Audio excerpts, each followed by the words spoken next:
Bem, pessoal, bom dia. Meu nome é Rodrigo Holanda, eu sou professor do Departamento de Física Teórica Experimental da Universidade Federal do Rio Grande do Norte. Faço parte do grupo de cosmologia, atuando principalmente na parte de aglomerados e galáxias, com uma interface entre astrofísica, né, e cosmologia. E o tema de hoje, que eu vou falar para vocês na nossa escola, é sobre a radiação cósmica de fundo, certo? Então, eu dividi a nossa apresentação em três, tá? Para ficar menos cansativo para vocês assistirem. Então, eu vou colocar aqui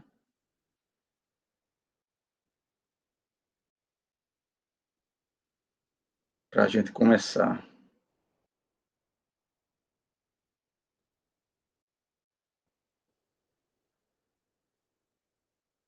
Então, como eu falei, o tema é a radiação cósmica de fundo, certo? E nós vamos discutir um pouco sobre as origens da radiação cósmica de fundo e do seu espectro de corpo negro.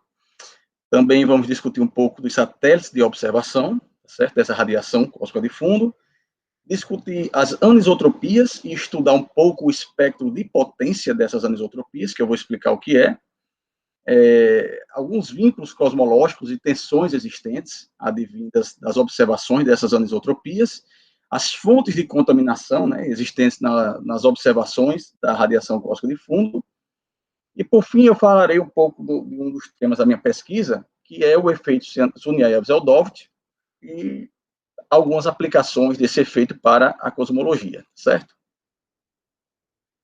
Então, pessoal, a radiação cósmica de fundo ela veio para colocar um ponto final em uma discussão que existia, né, uma polêmica que existia na década de 40. Na década de 40 do século passado, a gente já tinha já tinha as equações de Friedman, né, para a evolução do universo, baseada nas equações de Einstein, né, da relatividade geral. Já tinha sido descoberto a própria expansão do universo por Edwin Hubble, em 1929. Então, em 1940, a questão de se o universo expandia e evoluía, né, ou não, ainda era debatido, mesmo com essas observações. Né? Tinha gente que tentava explicar a expansão do universo observada em 1929, né, por Edwin Hubble, através de uma hipótese de universo estacionário. Tá, pessoal? O universo estacionário é diferente do universo estático. Tá? Então, você tinha o grupo de cosmólogos que defendiam um universo expansionista e evolucionista, ou seja, as suas propriedades evoluindo com o tempo, como densidade, temperatura, tá certo? E você tinha outro grupo que não gostava dessa ideia de expansão do universo, porque isso dava uma ideia de uma origem para o universo, uma origem de criação, uma ideia de criação para o universo, que era o grupo liderado pelo Fred Hoyle, certo? Então eles propuseram um universo estacionário, que era um universo em expansão, mas que as propriedades dele não modificavam com o tempo. Então você não tinha uma evolução do universo, né? Então você não tinha um universo diferente antes e um universo diferente depois, tá certo? O grande problema desse modelo do Fred Hoyle é que ele dizia que ele não conseguia explicar, por exemplo, ele não previa a existência de uma radiação cósmica de fundo, tá certo? Porque é o seguinte, o que foi que o George Gamow previu, né? O que foi que ele e o grupo dele de pesquisadores que defendiam o universo expansionista previram? Eles disseram o seguinte, ó, se o universo está expandindo, ele esfria, né? Se ele não está trocando calor com nada, ele vai esfriar. Então, se ele vai esfriar e você voltar no tempo, ele vai esquentar. Então, lá nos instantes iniciais do universo, nós chegaríamos a um momento que nós teríamos uma temperatura em torno de 10 a 10 Kelvin, que é o que acontece no interior das estrelas, né? E nessa situação, você poderia ter a formação dos elementos químicos, tá? Hidrogênio, hélio, principalmente. E nessa fornalha, você também teria radiação, né? que, a partir de um certo tempo, depois de um certo tempo, do universo expandindo e esfriando, essa radiação que estava ali em contato direto com os átomos, né, com as partículas elementares, esses fótons, essa radiação, ela esfriava o suficiente, em um certo instante do universo, ali em torno de 400 mil anos, ela esfriava o suficiente para desacoplar, como a gente chama, ou seja, para deixar de interagir com a matéria e preencher todo o universo e chegar até os tempos atuais em micro-ondas, né, como é o que a gente observa.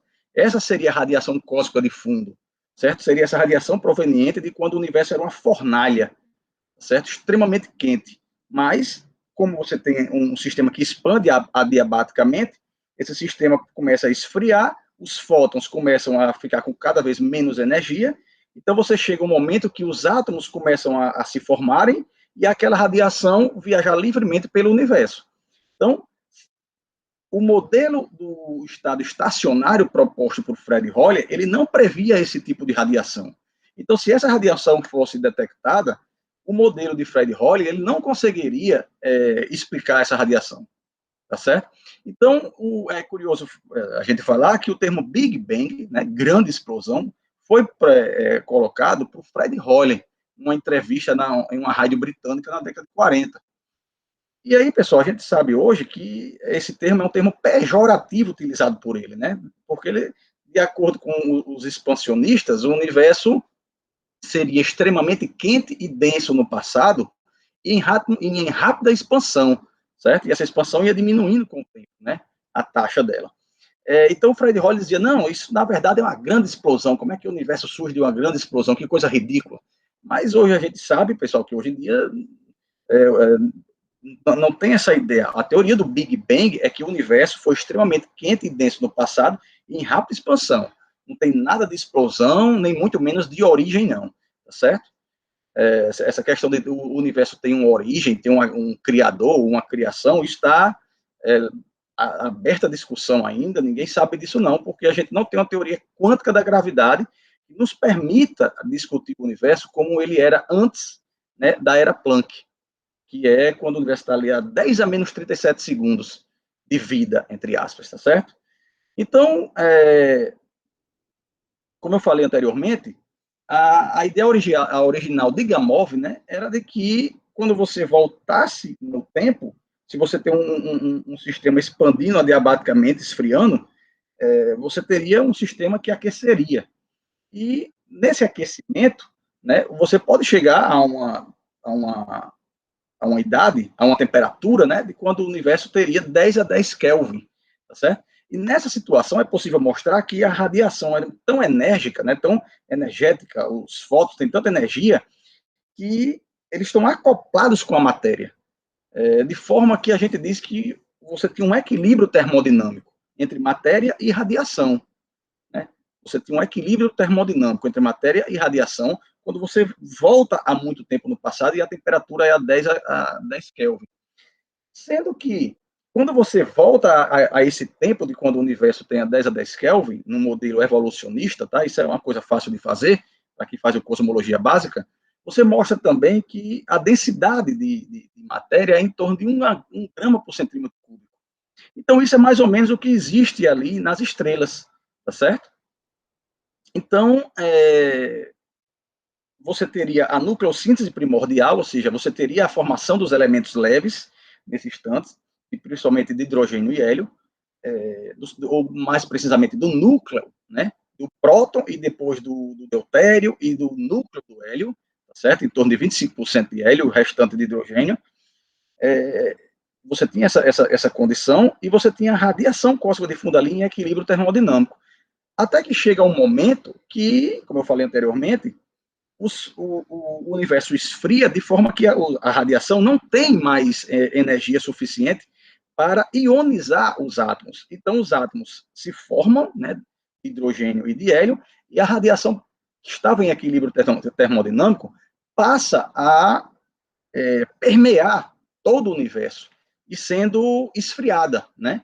Até que ela chega hoje com a temperatura em torno de 3 Kelvin, tá? A temperatura da radiação cósmica de fundo hoje, em torno de 3 Kelvin, e como uma radiação de corpo negro, porque ela estava em equilíbrio termodinâmico quando ela foi liberada, tá certo? Então, essa é a origem da radiação cósmica de fundo, proposta por Gamov. Então, ela foi descoberta em 1964, né? E aí, por Penza e Wilson, né, que eram engenheiros dos laboratórios Bell, eles ganharam o prêmio Nobel em 1978, e isso, a descoberta dessa radiação foi a pá de cal, né, sobre o modelo estacionário de Fred Hoyle. E não conseguia explicar a existência dessa radiação cósmica de fundo, ok? Então, pessoal, a descoberta foi em 1964, certo?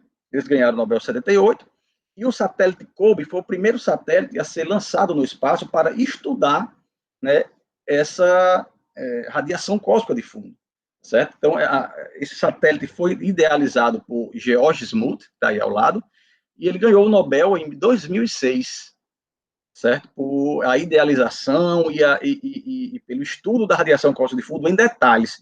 Porque aqui, pessoal, eles não estudaram a radiação cósmica de fundo em detalhes, eles apenas viram que tinha uma certa frequência que era prevista nos trabalhos de George Gamow e posteriores, a temperatura de brilho em uma frequência que era prevista que, se existisse, seria a radiação cósmica de fundo. Aqui, eles estudaram todo o espectro eletromagnético dessa radiação, tá certo?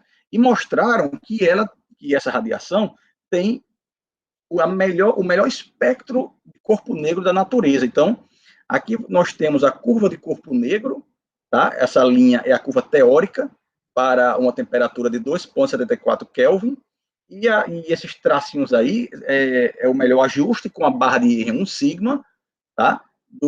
Medido pelo COBE FIRES, que é um equipamento que estava, né? Que é o satélite. FIRES é o equipamento que está dentro do satélite COBE. Então, a gente vê que ela fica na parte de micro-ondas do espectro eletromagnético e é um corpo negro, um espectro de corpo negro perfeito. É o mais perfeito da natureza, certo?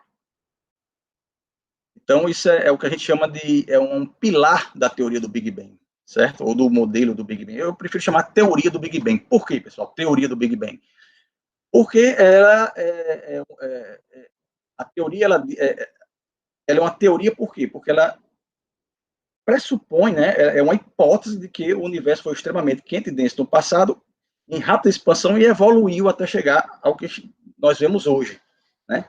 E essa teoria é muito bem corroborada por uma das observações cruciais, que é a existência da radiação cósmica de fundo. As outras são a expansão cósmica do universo, a teoria da relatividade geral e a própria nucleossíntese primordial, também estudada inicialmente por George Gamow, tá? Que posteriores, né? Que eu não entrei aqui em detalhes.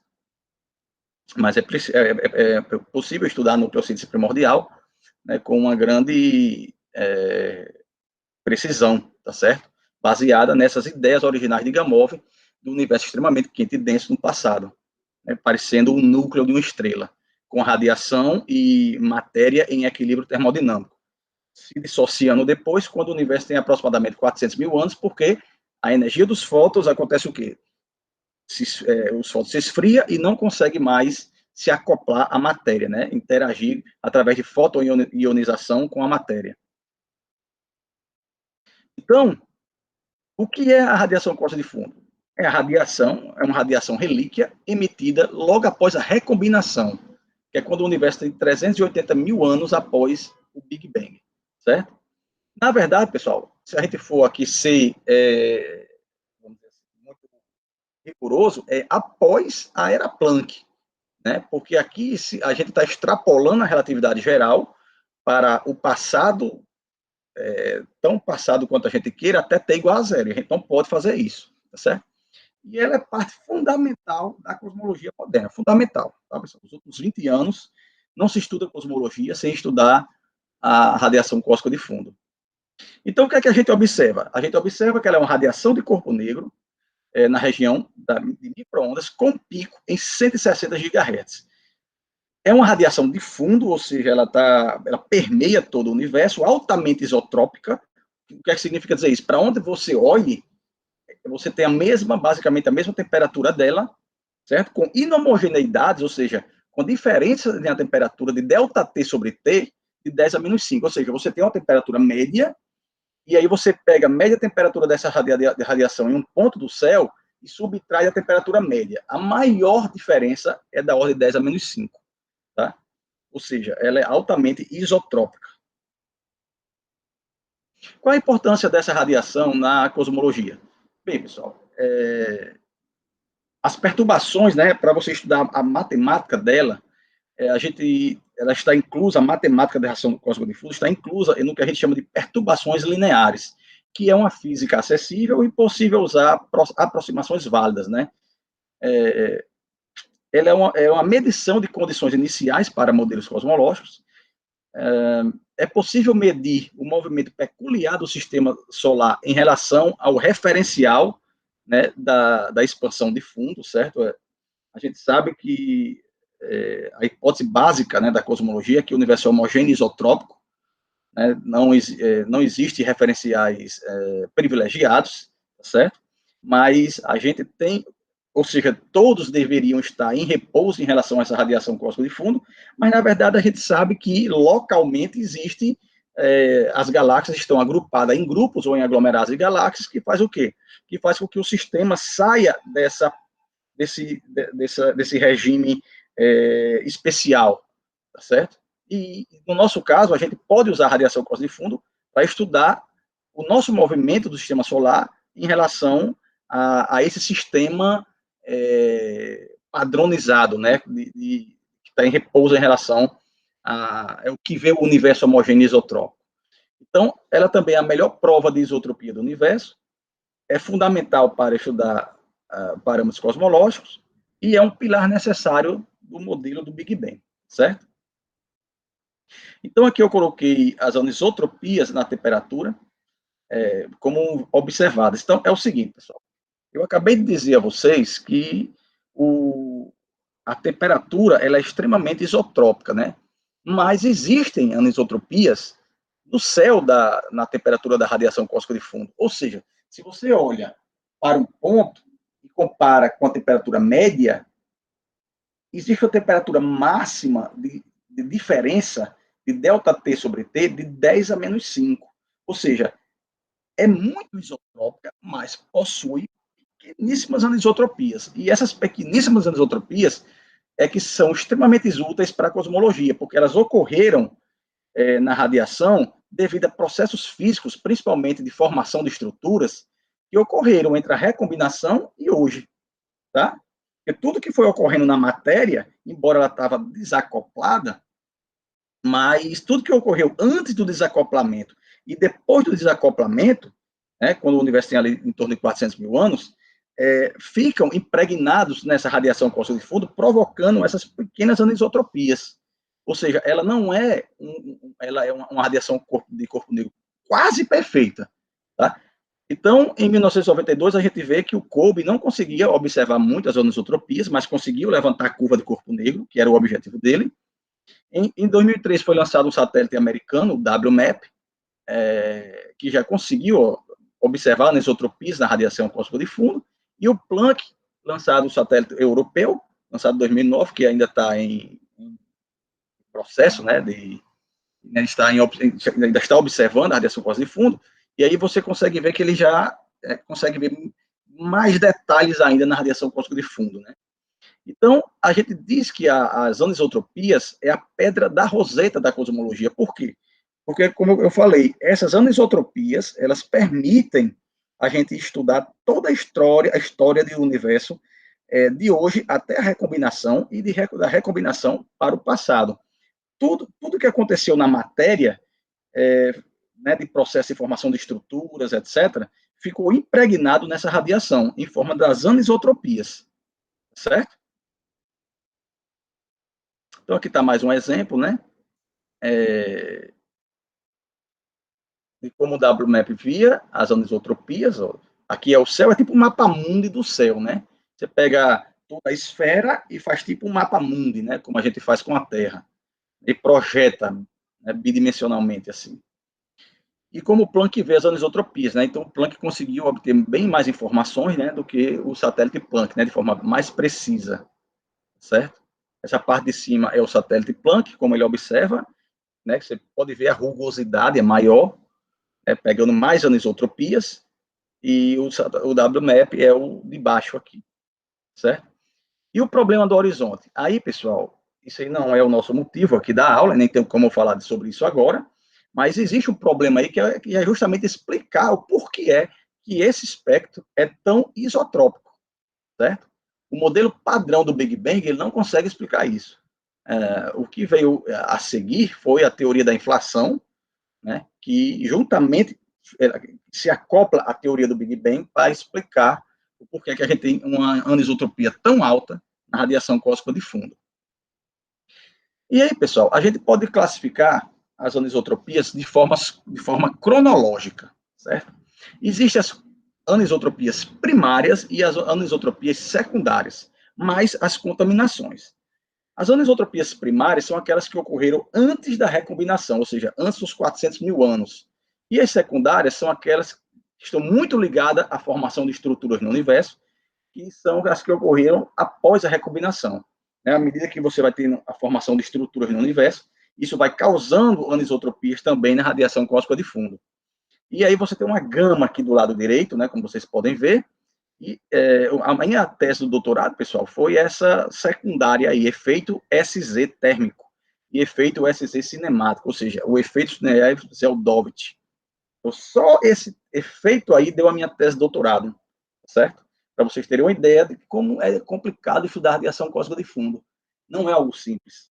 Tá? Num curso de cosmologia, a gente dá os aspectos básicos da radiação cósmica de fundo.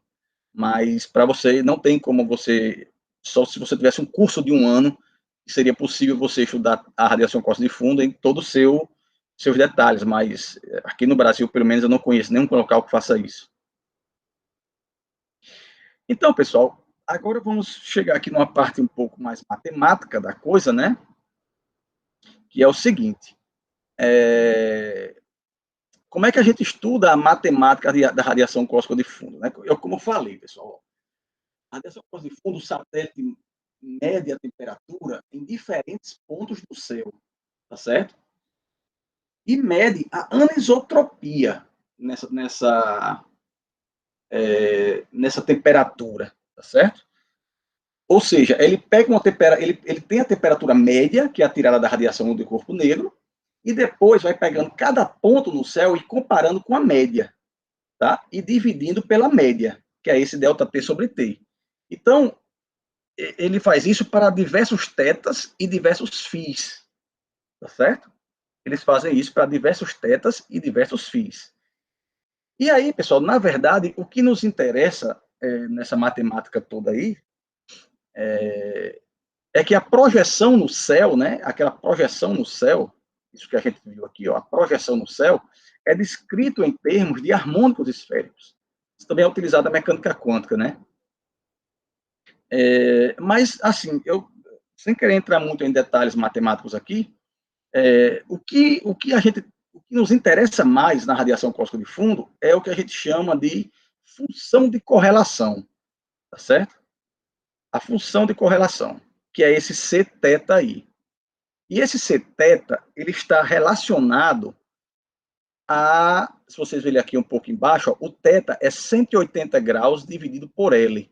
Porque a função de correlação, o que é a função de correlação, pessoal? É o seguinte, você mede o ΔT sobre T em um ponto e o ΔT sobre T em outro ponto, separado através de uma escala angular θ.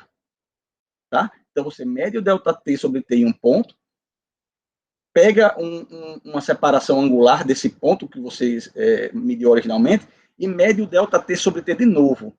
E multiplica os dois. Tá certo? E aí, pessoal, a gente vai ter o quê? A gente vai ter uma escala, a gente vai ter medidas, né, de ΔT sobre T, ΔT sobre T para diversas escalas angulares. Tá certo? Então, o que é que é feito? Essa função de correlação, ela é expandida em termos dos polinômios de Legendre. Então, vamos lá. O que é que eu quero que vocês fixem na cabeça aqui? Ó? A função de correlação pode ser expandida em termos dos polinômios de Legendre. E os polinômios de Legendre dependem de um fatorzinho L. E é possível mostrar que esse fatorzinho L, tá, está ligado a uma escala angular no céu. Tá, ó. A escala angular θ é igual a 180 graus dividido por L. Tá certo? Então, olha só, pessoal. O polinômio de Legendre aqui, o Cθ é igual a 1 sobre 4π, o somatório de 2L mais 1, CL, PL, cosseno de θ, ele vai dizer o que é que nós vamos ter aqui, ó. Para um dado θ, se eu tiver um Cθ alto, se eu tiver um Cθ alto, significa que naquela escala eu tenho uma grande anisotropia, certo? Então, o L vai me dizer em que escala é que isso ocorre, esse Lzinho aqui, tá? Em que escala? Esse L me dá força, tá? Esse Lzinho no polinômio de Legendre, ele vai me dar qual é a força, né? Ou a intensidade, melhor dizendo, ele vai me dar a intensidade de quão anisotrópico ou de quão forte é o Cθ para aquele θ, certo?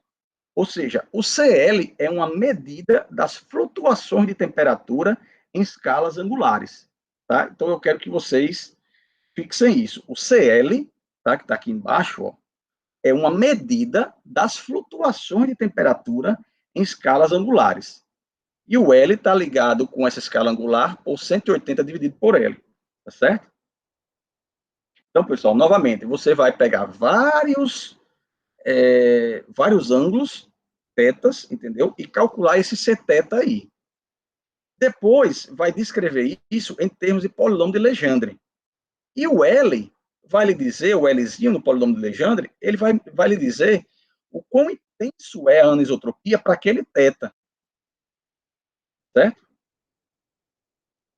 Então, o que o pessoal faz é isso. Eles procuram qual é o θ, se é que eles procuram, não. A primeira pergunta foi, olha só, a primeira pergunta foi, será que existe um θ onde eu tenho uma anisotropia máxima, né, que é a de 10 a menos 5, será que existe um θ característico para isso? Olha só que coisa interessante, pessoal. Será que existe um θ onde característico, onde a minha função de correlação é máxima? Será que existe esse θ? Existindo esse θ, qual é o L no polinômio de Legendre? Certo? Então, isso foi crucial, pessoal. Então, no polinômio de Legendre, existem os multipolos 0 e 1, que não traz muita informação para a cosmologia em si, tá? O L0 corresponde à temperatura média e o L1 corresponde ao efeito Doppler, né, devido a gente estar em movimento em relação à radiação cósmica de fundo. Certo? A radiação cósmica de fundo, quem estiver parado em relação a ela é aquele observador que vê o universo homogêneo isotrópico. Tá? Como a gente tem movimentos peculiares, né, devido a estarmos dentro de um grupo de galáxias, ou seja, a gente não está dentro da expansão de Hubble, né, completamente, localmente, estou me referindo, porque tem galáxias se aproximando uma da outra, então isso causa uma anisotropia em relação a esse referencial que vê o universo homogêneo isotrópico, que é aquele que está dentro da expansão de Hubble completamente, certo?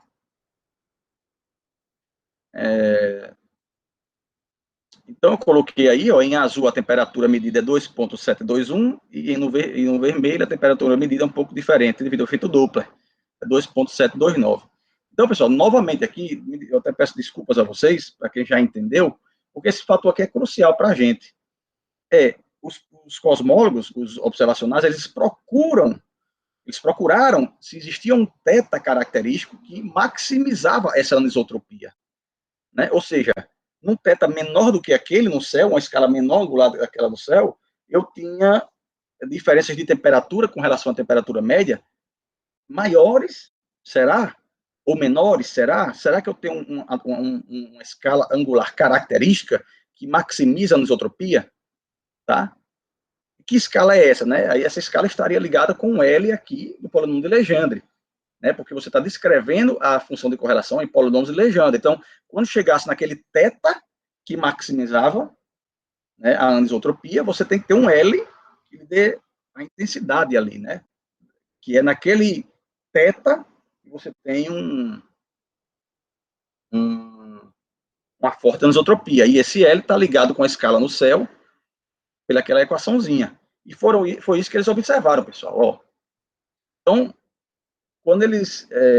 você pode, esse eixo Y, pessoal, vocês podem interpretar isso aí como um ΔT sobre T, tá? Vocês podem interpretar dessa maneira, ΔT sobre T.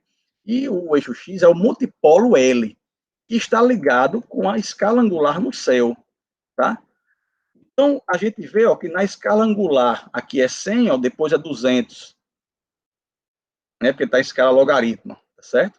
Então, a gente vê que para certo multipolos L, você praticamente não tem anisotropia, ou tem muito baixa, ó, porque você tem uma horizontal. Então, você pode ir aumentar. Se você aumenta o L, o que é que você faz? Você diminui o θ, né? Você aumenta o L. Para L's pequenos, você tem altas escalas angulares. Para L's grandes, você tem baixas escalas angulares. Certo? Então, a gente vê que para L abaixo de 100 ali, ó, a anisotropia, o ΔT sobre T, é constante, ou seja, praticamente não tem anisotropia, mas ela chega em 180 ali, ó, e dá um pico, que a gente chama de pico acústico. Mas L igual em torno de 200, corresponde ao ângulo θ mais ou menos de 1 grau, certo? E aí depois, pessoal, você tem outras escalas com, né, outras anisotropias, que a gente chama de anisotropias, o segundo pico, o terceiro pico, tá certo? Mas a gente observou, a gente não, né? O pessoal observou que existia, isso foi primeiramente feito no final da década de 90, ali em 99, tá certo? Por ali, antes da WMAP um pouco, por um experimento chamado Boomerang. Então, a gente vê que na escala em torno de 1 grau, você tem uma anisotropia na temperatura máxima. Antes ela é mínima e depois ela é mínima também, mas em 1 grau ela é máxima, ou seja, você tem uma anisotropia máxima da temperatura ali, em 1 grau. É se você pegar um ponto e afastar 1 grau dele, isso é a máxima anisotropia que você consegue obter. Aí a pergunta que se vem é por quê, né, pessoal, disso? Por quê? Então, isso eu vou falar na nossa próxima aula, certo?